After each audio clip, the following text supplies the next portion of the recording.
레아가 다시 임신하여 여섯째 아들을 야곱에게 낳은지라. 레아가 이르되 하나님이 내게 후한 선물을 주시도다.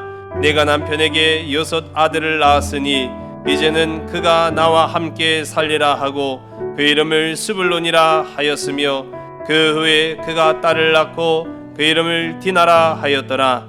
하나님이 라헬을 생각하신지라. 하나님이 그의 소원을 들으시고 그의 태를 여셨으므로 그가 임신하여 아들을 낳고 이르되 하나님이 내 부끄러움을 씻으셨다 하고 그 이름을 요셉이라 하니 여호와는 다시 다른 아들을 내게 더하시기를 원하노라 하였더라. 아멘. 하나님은 가정을 돌보신다. 하나님은 나의 가정을 돌보신다. 할렐루야. 하나님이 오늘 이 시간 저와 여러분 우리 믿는 믿음의 가정, 하나님의 거룩한 백성들인 우리 삼손 가족들을 믿음으로 사랑으로 이끄시고 역사하셔서 풍성하고 아름다운 열매와 결실로 채우시는 줄로 믿으신 여러분 되시기 바랍니다. 듣고 배울까요? 보고 배울까요? 보고 배워요? 보기도 하고 듣기도 하고. 예. 우리는요 사실 모든 것이 보고 배우는 것이기 때문입니다. 언제부터 그랬을까요? 어려서부터 그랬습니다. 어려서부터 가정에서 부모님의 하시는 말과 태도, 그 모습을 보면서 자라왔습니다. 그런 모든 것들이 오늘에 이르는 나를 형성하게 됩니다. 그러니까 우리는 보고 배우는 것이 맞아요. 성경을 통해서 보더라도 우리 주님은 항상 말씀에 앞서서 보여주셨습니다. 친히 몸소 보여주시고 그 부분을 사람의 이 짧은 생각으로 이해하지 못하여 제자들이 물을 때 그때 말로써 설명해 주셨습니다. 왜 그랬을까라고 생각해 보면은 우리 주님 또한 마찬가지로 보고 배우라고 그렇게 하신 거예요. 오늘 하나님의 거룩하심을 보고 배울 수 있는 복되고 아름다운 우리 모든 믿음의 각 가정들이 다 되시기를 주의 이름으로 간절히 소원합니다. 자녀들은요 부모의 거울이라고 하잖아요. 그러니까 자녀 앞에서는 말도 행동도 사실 허투루 하면 안 됩니다. 그게 다 보고 배우기 때문인 거죠. 어떤 할머니가 어린이날 가지는 못하고 멀리 떨어져 있다 보니까 전화를 했어요. 개똥아 할미다 하고 전화를 하니까 할미 하면서 이제 반갑게 이제 손자가 전화를 받은 거예요. 야 어린이날 뭐하냐 라고 물었더니 심심해 죽겠어요 그러는 거예요. 심심해 죽겠다는 거예요. 그래서 왜? 엄마 뭐 하는데? 그랬더니 아이고 자빠져 자요. 그래서 저도요 애들한테 단도리를 좀 해야 될 것 같아요. 야 아빠가 자도 그건 자는 게 아니요. 그렇게 얘기를 해야 되는데 아이들 워낙 솔직하다 보니까 야 애미는 뭐하냐 그랬더니 자빠져 잔다. 그러니 할머니가 갈 수도 없고 속 터지죠. 애는 심심하다 그러지 어린이날 엄마 아빠는 자빠져 잔다 그러지. 그러니까 야 깨워라 전화 좀 바꿔라. 그러니까 애가 또 망설이는 거예요. 야 빨리 좀 깨워서 전화 좀 바꿔. 그랬더니 애가 하는 말 그러면 지랄할 낀데. 이 아이가 어디서 보고 배운 걸까요? 그렇죠. 다 보고 배운 데가 있으니까 그런 거지 애가 그런 말을 어디서 배웠겠습니까? 참 우리는요 그래서 부모로서 또 이 세상을 살아가는 사회의 구성인으로서 참 어른이어야 합니다. 참 부모여야 합니다. 또 우리는 때로는 참된 자녀여야 합니다. 각자의 맡겨진 위치에서 그 역할을 잘 감당하는 자가 복이 있는 줄로 믿으신 여러분 되시기 바랍니다. 우리 지난주에는 어린이 주일이었잖아요. 사랑받지 못하고 자란 어린이들은 성장해서도 사랑할 줄 모르는 거예요. 제가 수요 예배 때도 이 수도원 운동을 통해서 제가 다시 한번 책을 읽고 공부했는데 참 충격적이었어요. 이 수도원 운동은 단순히 신앙의 순수성을 위해서만 저 사막으로 나아간 게 아니라 우리가 사랑을 알아야 된다는 거예요. 그 사랑을 배워야 된다는 거예요. 그 배운 사랑을 나눠야 된다는 거예요. 그 사랑을 알고 배우기 위해서 수도원 운동에 매진했던 그런 모습들, 신앙의 많은 선조들의 그 모습들을 보면은 오늘도 우리가 참 어른으로 다음 세대들에게 좋은 모습을 보여줘야겠구나. 바른 신앙을 남겨줘야겠구나라는 그런 생각들을 해보게 됩니다. 오늘 우리가 함께 이 창세기 말씀을 나누게 되는데요. 우리 지난주까지 다 나눈 말씀이지만 제가 한번 이 가정의 입장에서 특별히 아버지와 자녀, 어떻게 보면 우리가 천륜이라고 부르는 이 하늘이 맺어준 인연에 관해서 조금 더 깊이 있게 한번 생각해 보려고 합니다. 여러분, 이 야곱이 뜻하지 않게 삼촌 라반의 집으로 간 거예요. 계획했던 일이 아니었습니다. 자신의 생명 보존하려고 택한 피난처였습니다. 근데 그곳에서 하나님의 또 다른 역사가 시작될 거라고는 본인도 생각 못했죠. 거기에서 돕는 배필을 만나요. 그것도 둘이나 만나죠.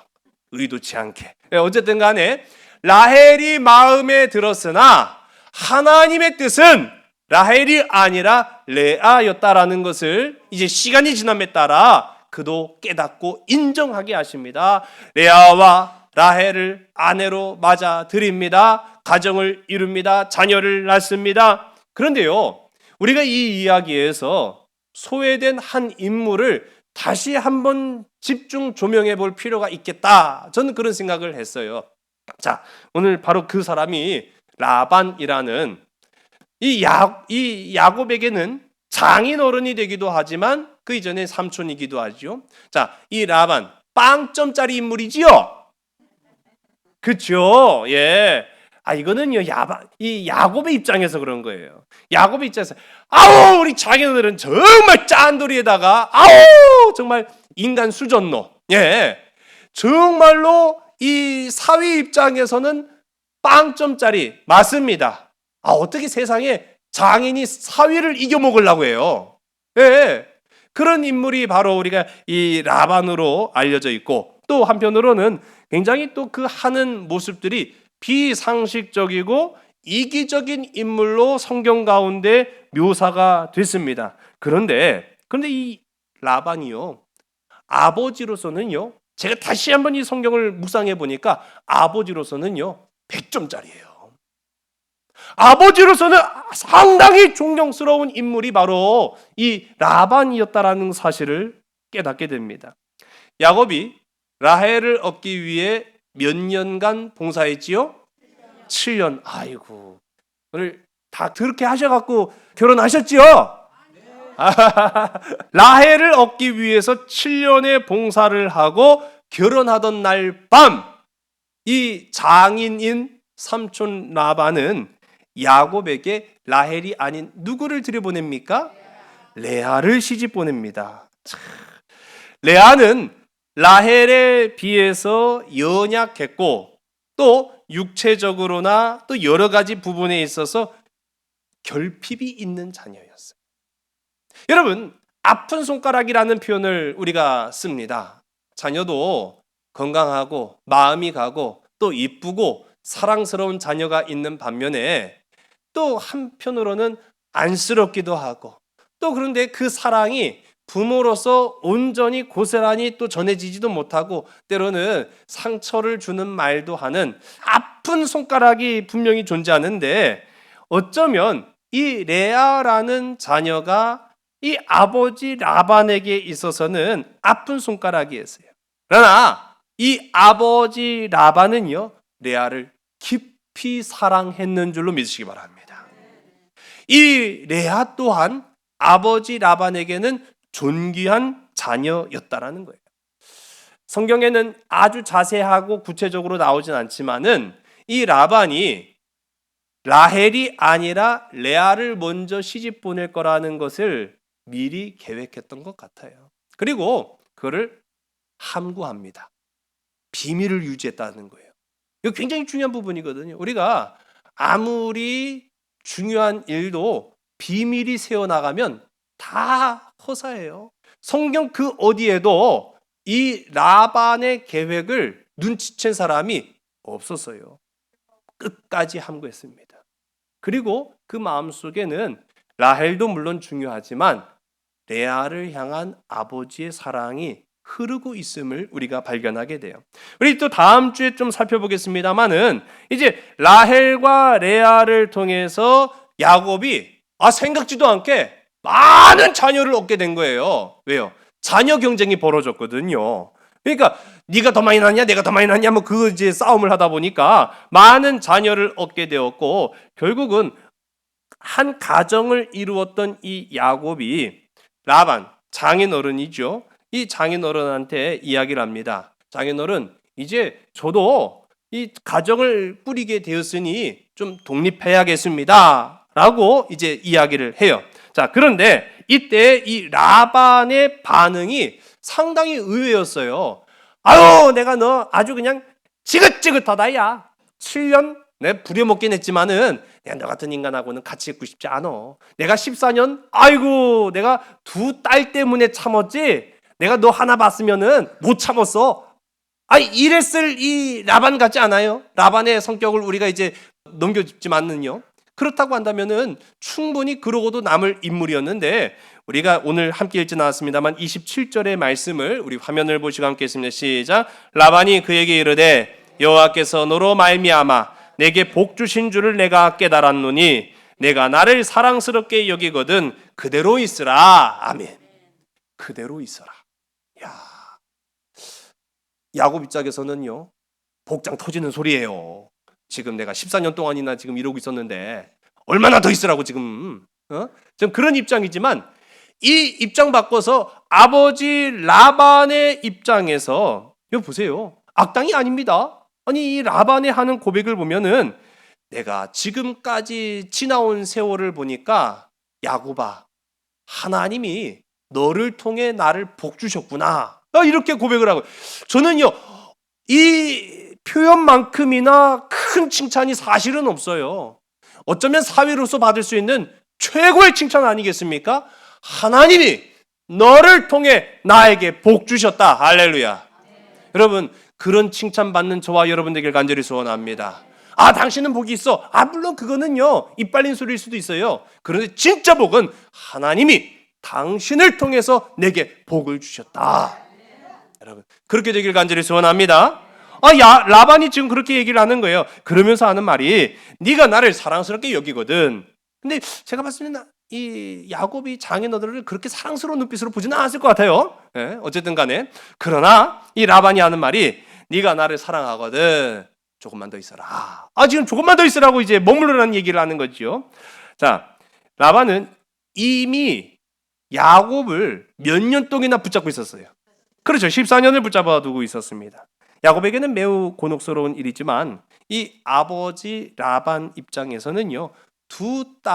사랑하는 두 딸을 가장 가까이 볼 수 있는 아주 최고의 방식이었어요. 두 딸을 볼모 삼아서 내 딸을 라헬을 얻기 원하면은 7년을 봉사해라. 근데 이제 레아를 얻었잖아요. 그러니까 너 그래도 라헬이 있으면 좋겠어? 그래. 아버지, 이 장인어른이니까요. 장인어른, 내가 라헬 때문에 지금 7년간 봉사한 아니에요. 그러면 7년만 더 해봐. 그러니까 이제 그것이 구실이 되어가지고 14년을 있게 됩니다. 그러나 라반도 알죠. 언제까지고 부모의 곁에 있을 수는 없다라는 것이죠. 라반도 그 사실을 압니다. 그래서 28절의 말씀을 우리 화면을 함께 보겠습니다. 시작. 또 이르되 내 품삯을 정하라. 내가 그것을 주리라. 아멘.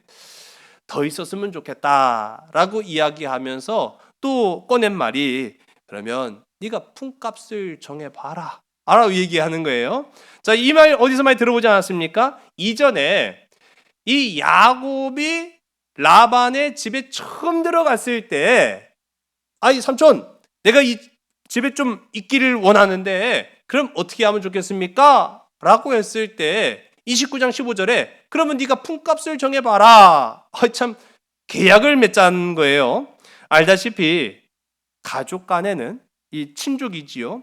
이 고대 근동 이스라엘 역사 그 어디에도 친족 간에는요 노동을 이유로 거래를 하는 법이 없습니다. 그런데 왜 라반은 이 야곱에게 품값을 정해라. 네가 노동력을 나에게 제공하면 나는 그것에 대한 대가를 주리라 라고 이야기했는가? 첫 번째로는요 앞서도 언급한 것처럼 딸바보였기 때문이라는 거예요.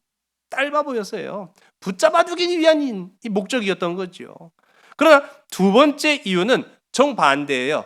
떠나보내기 위함이었습니다.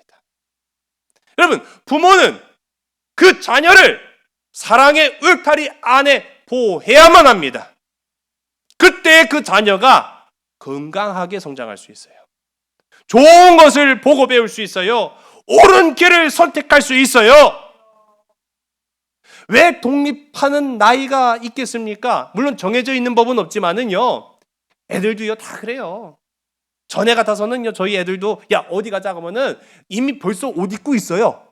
그 어디 가는 날이 아니래도 아빠 오늘 좀 어디 갔으면 좋겠어. 다 옷 입고 준비하고 있어요. 그럼 피곤해가지고요 힘들어서 좀 쉬고 싶은 마음이 있어도 마지못해 가는 경우는 있었는데 이제는요 사정 빌어가지고 그냥 간신히 어딜 가고 그래요. 야 어디 좀 가자. 아빠만 가. 엄마랑 같이 가. 우리는 집이 좋아. 얼마나 사정해야 가는지 이루 말할 수 없어요. 조금씩 변화되는 거죠. 그러다가 마침내는 엄마 내가 뭐 엄마한테 잔소리 듣기 싫어서가 아니라 나는 나가서 독립적으로 사는 게 훨씬 내 마음이 편해. 그러면 언제까지고 야 네가 나가면 어떡하냐. 찾길도 조심해야 되고 사람도 조심해야 되고 아이고 무서운 세상에 네가 어떻게 혼자 사냐. 그러셨어요? 아니죠. 맞아요. 떠나가야 될 때는 떠나 보내줘야 되는 거예요. 라반이 그랬어요. 14년을 붙잡고 있었거든요. 그런데 떠나 보내야 될 때는 떠나 보내줍니다. 그런데 그냥 떠나 보내서는 안 되는 것이죠. 그래서 이 아버지 라반의 마음에 이 야곱이요 사실은 14년을 삼촌 라반의 집에서 일을 했지만 그의 소유로 된 것은 하나 없었어요. 그러니 이제 네 품값을 정해라. 그러면 내가 그 정한 값을 너에게 줄 것이다. 줘서 보내기를 원하는 것이 부모의 마음인 줄로 믿으시기 바랍니다. 그 자녀의 결핍을 채우고 그 풍성한 삶을 살아가게 하는 것이 부모의 마음인 줄로 믿으신 여러분 되시기 바랍니다. 그래서 이 라반은요 야곱의 가정을 든든히 세우기 위한 또 다른 훈련으로 이제 들어가는 거예요. 라반은 그래서 우리 악당도 아니라 진짜 이 성경이 보여주는 하나님의 모습이 이 라반의 모습을 통해서 나타나는 거예요. 그래서 아버지는요 그 사랑을 몸소 실천하는데 그 사랑의 표현이라는 것은요 여러 가지일 수가 있어요. 오늘 이 성경 속에 나타나는 라반의 사랑은 훈련이었다라는 거예요. 훈련을 통해 그 야곱의 결핍을 채우시는 하나님의 사랑이 오늘 이 시간 저와 여러분의 삶에도 흐르고 있음을 기억하는 여러분 되시기 바랍니다. 라반은 아버지로서는 100점이었구나. 그런 생각을 하는데요. 또 이제 우리가 자녀의 입장도 좀 생각해 봐야 되지요. 레아와 라헬. 자, 레아와 라헬은요, 그동안에는 사랑받는 두 딸로 성장했습니다. 그런데 야곱과 가정을 이루면서 이제는 이 아내의 위치와 부모의 위치로 자리가 바뀌어지게 되는 거예요. 그러면서 깨달은 것이 있었지요. 부모 된다는 것이 얼마나 힘들고 어려운 일인가라는 것을 들어서 알았습니까? 아니면 경험해서 보고 알았습니까? 경험해 봐서 안 거죠. 이게 얼마나 쉽지 않은 일인가라는 것을 깨닫게 돼요. 특히 레아와 같은 경우에는 신랑 야곱의 사랑을 갈구합니다. 그 신랑 야곱의 사랑을 갈구하는 방법의 하나가 바로 자녀를 낳는 것이었어요. 원래 목적은 사랑을 받기 원하는 것이었는데 그 사랑을 받기 위한 수단으로 자녀를 낳다 보니까 이야, 자녀를 낳고 내가 부모로 살아간다는 것이 얼마나 힘든 일인가라는 것을 몸소 깨닫게 됩니다. 그리고 그 사이 라헬은 자식을 못 낳잖아요. 자식을 낳지 못하고 보니까 전에는 내가 정말 잘 나갔거든요. 내가 동네 한 바퀴 돌면은 남자들이 그냥 줄줄이 소세지처럼 쫓아왔는데 이거 웬걸. 시집 가서 결혼하고 보니까 자녀를 못 낳고 또 그 가운데 자기 언니였던 레아와 자녀 경쟁이 붙으니까 여기에서 점점 다 자신이 낮아져만 가는 거예요. 우울해집니다. 그래서 자녀 경쟁을 통해 내 결핍을 채우려고 합니다. 마침내는 레아와 라헬 둘 다 깨달은 것이 있지요. 내 뜻대로 되는 것이 하나도 없다라는 거예요. 여러분, 내 뜻대로 되는 것이 하나도 없었습니다. 자신의 계획대로 되지 않았습니다. 부모가 된다는 것은 내 계획, 내 뜻대로 이루어지지 않는다라는 사실을 마침내 하나님 앞에 인정하는 것입니다. 하나님 앞에 인정할 때 하나님이 들으시는 줄로 믿으시기 바랍니다. 하나님이 채우시는 줄로 믿으시기 바랍니다. 하나님이 위로하시는 줄로 믿으시기 바랍니다. 하나님이 그 삶을 통해서 역사하시는 줄로 믿으시기 바랍니다. 이 레아와 라헬도 마찬가지였어요. 부모가 되고 나서야 비로소 하나님의 사랑을 통해서, 하나님의 은혜를 통해서 인생은 그 결핍이 채워지고 인생은 그 삶이 완성되어 간다라는 것을 깨닫게 된 거예요. 여러분, 성경 가운데 우리가 이제 보통 효라고 하는 말들이 많이는 등장하지 않습니다. 그런데 분명히 언급되고 있어요. 이 효라는 사상 또는 그런 생각들은 유교 국가에서나 많이 회자되는 그런 단어로 알고 있지만 아니에요. 여러분, 사실 알고 보면 성경 66권은 다 하나님의 사랑, 그래서 부모 자녀 간의 그 관계를 통해 역사하시는 하나님의 축복인 줄로 믿으시기 바랍니다.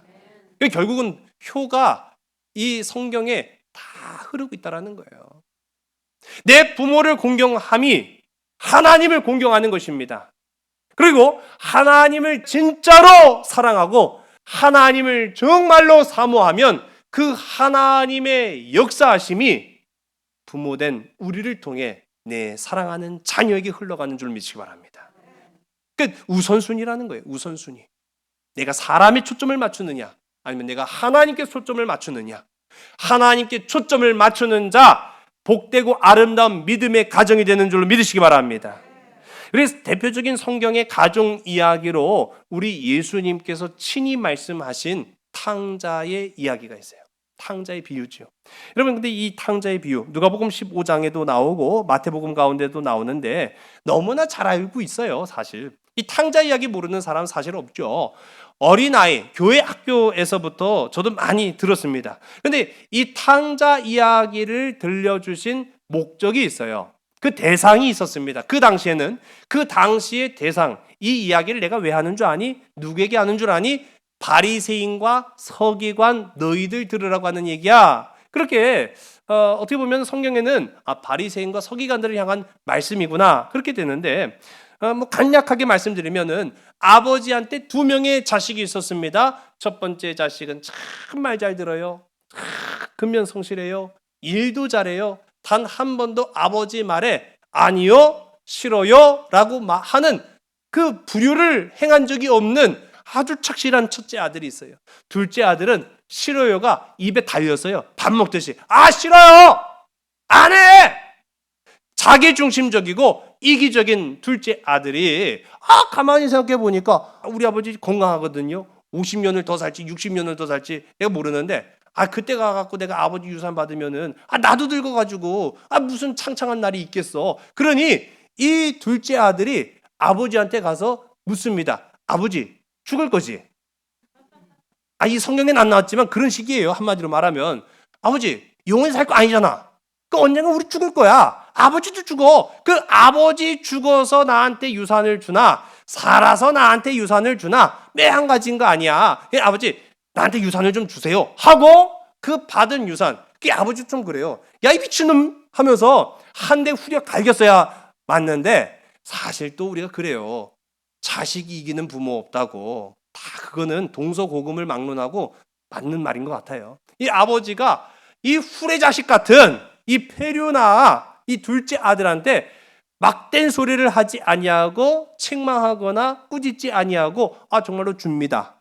그 받은 이 유산을 가지고 당전을 해요.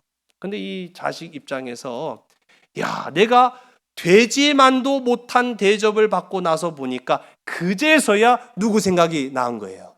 그렇죠. 아버지 생각이 나는 거예요. 여러분, 그래서 제가 말씀드려요. 부모의 사랑은요, 들어서 할 수 있는 게 아니에요. 봐야 아는 겁니다. 깨달아야 아는 겁니다. 경험해봐야 아는 겁니다. 그러니 내가 고생 죽도록 하고 보니까 아버지 생각이 그제서야 나잖아요. 그래서 이 둘째 아들이 이렇게 죽으나 저렇게 죽으나 굶어 죽으나 아버지한테 맞아 죽으나 내가 아버지한테 가는 게 차라리 낫겠네 해가지고 마침내는 회개의 발걸음으로 아버지한테 갑니다. 우리 아버지 몽둥이 들고 오겠지? 그래요? 그래요. 나 같았으면 몽둥이가 다 뭐예요? 총 갖고 갈 거예요. 이놈의 새끼 그냥 쏴 죽인다고 그냥. 그런데 이 아버지가요, 버선발로 뛰어갖고 그 더러운 놈을 끌어안으며 환영하지 않습니까? 자, 이 집안에는요, 난리 잔치 난리가 벌어진 거예요. 잔치가 벌어져가고 쿵쾅 그런 잔치 안 해보셨구나. 네. 첫째 아들이 일을 마치고 들어오는데 어디서부터 이 풍악 소리가 쿵쾅 들리는데 집으로 가까이 갈수록 더 크게 들려요. 이게 네 집이 잔치하는 거야 하고 보니까 그 네 집이 바로 누구 집이에요? 내 집이에요. 네 집에 뭔 일이 있나? 그래서 종을 바삐 분주하게 움직이는 종 하나를 불러갖고 야, 뭔 일이요? 물으니까요. 도련님 오셨어요, 도련님! 속으로 이 죽일 놈이 왔어? 그렇게 되는 거죠. 이 새끼 봐라.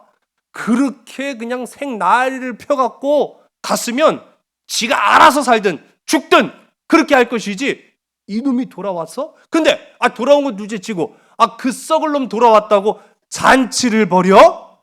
그런데 이 하인이요, 첫째 형의 가슴에 대못을 박아요. 오늘 메인 요리가 뭔지 알아요? 뭘까요? 그렇죠. 소고기 먹어요 오늘. 야, 소고기 먹고 싶죠, 그렇죠? 오늘 송아지 고기를 먹는데요. 그러니까요, 막 이 형이요, 그냥 뚜껑 열린 거에 한마디로 말하면은, 야, 이럴 수 있어! 막 하면서요, 막 분노하고 짜증을 내고 화를 내기 시작한 거죠. 자, 여러분, 이 첫째 아들의 입장이 이해가 됩니까? 되죠. 저는요 100번 1000번 응원해요. 야, 첫째 잘한다. 파이팅. 더 화내라. 더 승질내라. 이 첫째 아들이 그렇게 분노하고 있는 그 상황 속에서 아버지가 나옵니다. 아들이 올 때가 됐는데 안 오거든요. 그 하인한테 야, 이 첫째는 어디 갔냐 그랬더니 저 바깥에서 들어오지 않고 있거든요. 그 뭔 일이야 하고 나가보니까 씩씩거리고 있는 거예요. 야, 왜 그래? 자, 그때 우리 누가복음 15장 29절과 30절의 말씀을 우리 화면을 보시고 함께 했습니다. 시작. 아버지께 대답하여 이르되 내가 여러 해 아버지를 섬겨 명을 어김이 없거늘 내게는 염소 새끼라도 주어 나와 내 벗으로 즐기게 하신 일이 없더니 아버지의 살림을 장녀들과 함께 삼켜버린 이 아들이 돌아오매 이를 위하여 살찐 송아지를 잡으셨나이다. 아멘. 야, 아주 그냥 요즘 표현으로 말하면은 이 팩트 폭행이라고 하죠. 사실을 그냥 꽂아버린 거예요. 그 아버지한테 그냥 이제 막 그 이유를 가지고 대들기 시작하는 거죠. 아버지, 나한테 염소 새끼 한 마리라도 잡아준 적 있어요? 아니, 내가 반항을 했어요? 거절을 했어요? 일을 안 하기로 했어요? 돈을 들고 튄 적 있어요? 아니, 그런 아들한테 송아지를 잡아줘야 될 것이지 지금 어디 가갖고 재산 다 탕진하고 돌아온 저 나쁜 새끼한테 염소 새끼도 아니고 어떤 송아지요? 그렇죠. 아이, 저 같았으면요, 살찐 송아지가 다 뭐예요? 죽은 송아지도 죽고 싶지 않지. 살찐 송아지를 줘요? 지금 그런 상황이 펼쳐지게 됩니다. 자, 근데 여기에서요, 이 둘째 아들이 잘못된 이 생각 두 가지를 우리가 살펴볼 수 있어요. 우리 29절 가운데 보면은 나한테 염소 새끼 한 마리라도 그렇게 잡아서 내 친구들하고 즐기게 해주신 적 있어요? 라고 이야기해요. 자, 즐기게 해주신 적 있어요? 여러분, 부모는 자녀를 기쁘고 즐겁게 하기 위해서 존재하는 자이지요. 자, 우리 그걸 다시 기억해야 됩니다. 부모의 존재라는 것은 자녀를 즐겁게 하기 위해서 존재하는 자입니까? 아닙니다. 네, 맞아요. 자녀를 바르고 옳은 길로 가게 하기 위해서 하나님이 보내어주신 존재입니다. 근데 이 첫째 아들의 말에는요, 뭔가 잘못된 표현이 나타나죠. 나를 즐겁게 해주신 적이 있어요? 이게 여러분, 오늘 우리의 하나님께 대한 시각이에요. 하나님, 나를 좀 즐겁게 해주신 적이 있어요? 나 행복하게 해주신 적이 있어요? 하나님은요, 우리가 행복하기를 원하십니다. 그러나 하나님은 우리를 즐겁게 하기 위해서 존재하신 분이 아니에요. 그런데 지금 이 아들의 표현은 아주 전형적으로 잘못된 신앙을 보여주고 있습니다. 아버지, 나를 즐겁게 해주신 적이 있어요? 여러분, 여기에서 이 즐기다, 지금 이 첫째 아들의 입장에서는요, 잔치는 곧 즐거운 겁니다. 잔치는 즐기는 거예요. 그런데 왜 예수님께서 이 비유의 말씀을 통해서 잔치에 관한 이야기를 하셨을까라고 하면, 여러분, 예배는요, 한마디로 말하면 잔치예요. 하나님이 베풀어 주신 잔치가 곧 예배인 줄로 믿으시기 바랍니다. 그러면 여러분, 오늘 즐기려고 오셨죠? 마음껏 즐기고 돌아가시기 바랍니다. 맞아요? 아니, 틀린 말도 아닌 것 같지만은, 여러분, 예배는 즐기기 위한 목적이 아니잖아요. 여러분, 이 탕자가 돌아왔을 때 베풀어지는 이 잔치는 무엇이 목적이었겠습니까? 감사의 초점이 맞춰졌다는 거예요. 죽은 줄로만 알았던 이 자식이 돌아온 것에 대한 감사, 죽음에서 생명으로 옮겨진 것에 대한 감사, 그것 때문에 잔치가 벌어졌는데 이 첫째 아들의 입장에서는 그저 즐기기 위한 목적으로만 보이는 거예요. 여러분, 천국 잔치, 예배를 감사함으로 사모하는 복된 저와 여러분 되기를 주의 이름 간절히 소원합니다. 예배를 그저 즐기기 위한 목적이라고 생각한다면 그 사람은 첫째 아들과 같이 똑같은 거예요. 즐겁지 않으면 불평하는 거예요. 행복하지 않으면은요, 떠나가게 되는 거예요. 그 마음으로부터 멀어진 것이요, 몸으로 떠난 둘째 아들과 다를 바가 무엇이 있겠습니까? 그러나 이 축제 잔치에 참여하게 되면 구원의 기쁨, 천국에 임하는 자인 줄로 믿으신 여러분 되시기 바랍니다. 이 첫째 아들이 잘못 알고 있었던 두 번째 이야기, 우리 30절의 말씀을 보면 이렇게 아버지한테 항변하고 있잖아요. 아버지의 살림을 창녀들과 함께 삼켜버린 이놈이! 여러분, 둘째 아들이 무엇으로 돈을 다 탕진해버리고 말았습니까? 몰라요. 성경에는 안 나왔거든요. 그냥 그 돈을 어떤 방식으로도 방탕하게 사용했다. 결국은 옳은 방식은 아니었던 것으로 우리가 여겨집니다. 그러나 분명한 가지, 첫째 아들이 둘째 아들이 돈 쓰는 거 다 쳐다봤어요? 아니죠. 몰랐어요. 몰랐단 말이에요. 그것은 한마디로 말하면 악의적인 고백이었어요.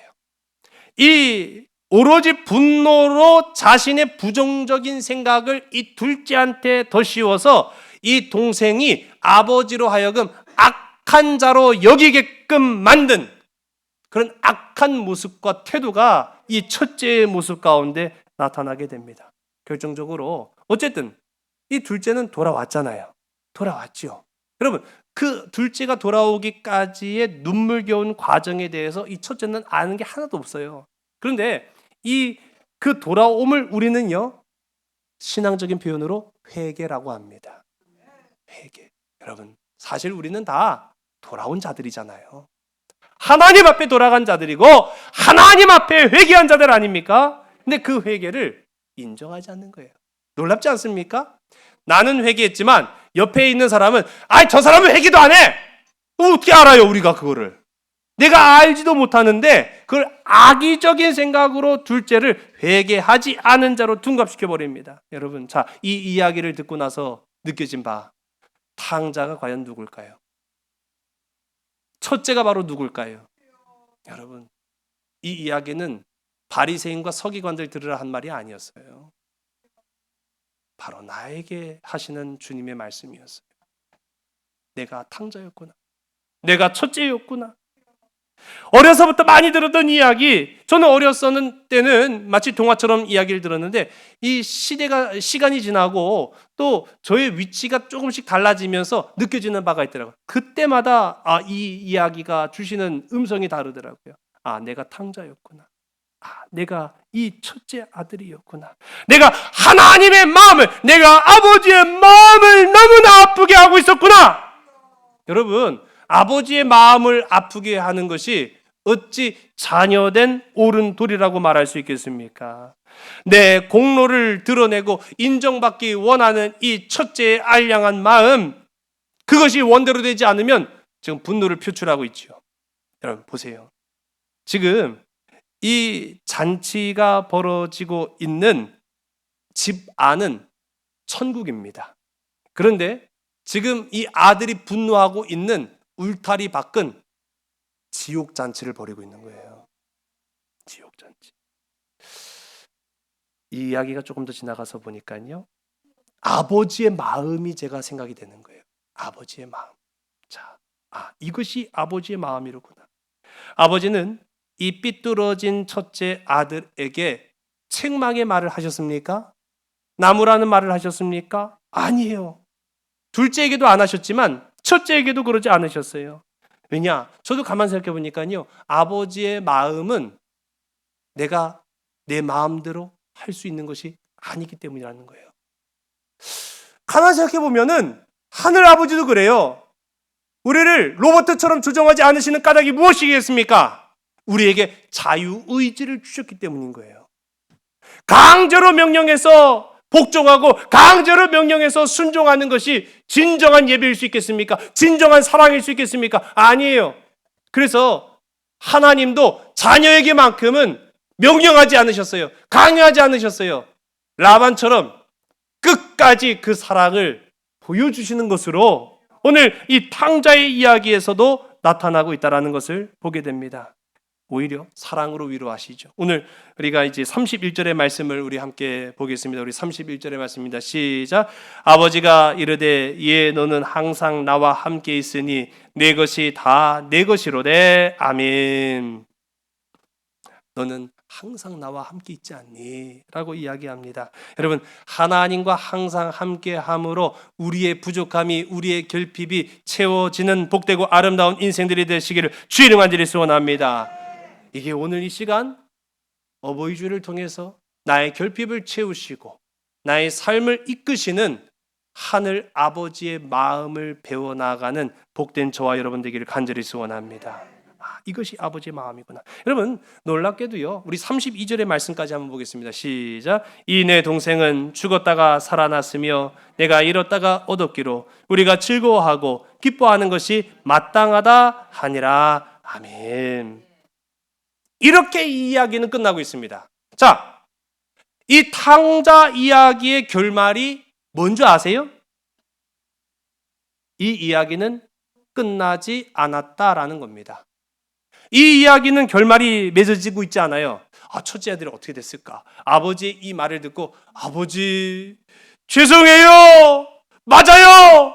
내가 잘못 생각했어요.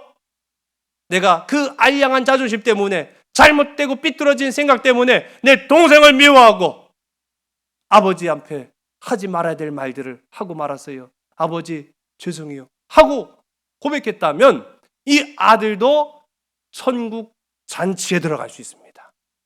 그런데 여전히 아버지 그런 말 마세요. 아버지가 지금까지 나한테 한 보여준 그 모습 보면 아닌 것 같아요. 나 이제 아버지 아들 안 할래요! 그러면 여전히 그는 그 울타리 밖 지옥 잔치를 즐기게 되는 사람이 되고 마는 거죠. 아, 그렇구나. 왜 이 이야기가 열린 결말인 것인가? 여러분, 구원은 내 힘으로 됩니까? 안 됩니까? 안 되죠. 예, 맞습니다. 구원이 내 힘으로 되면 그건 이단이에요.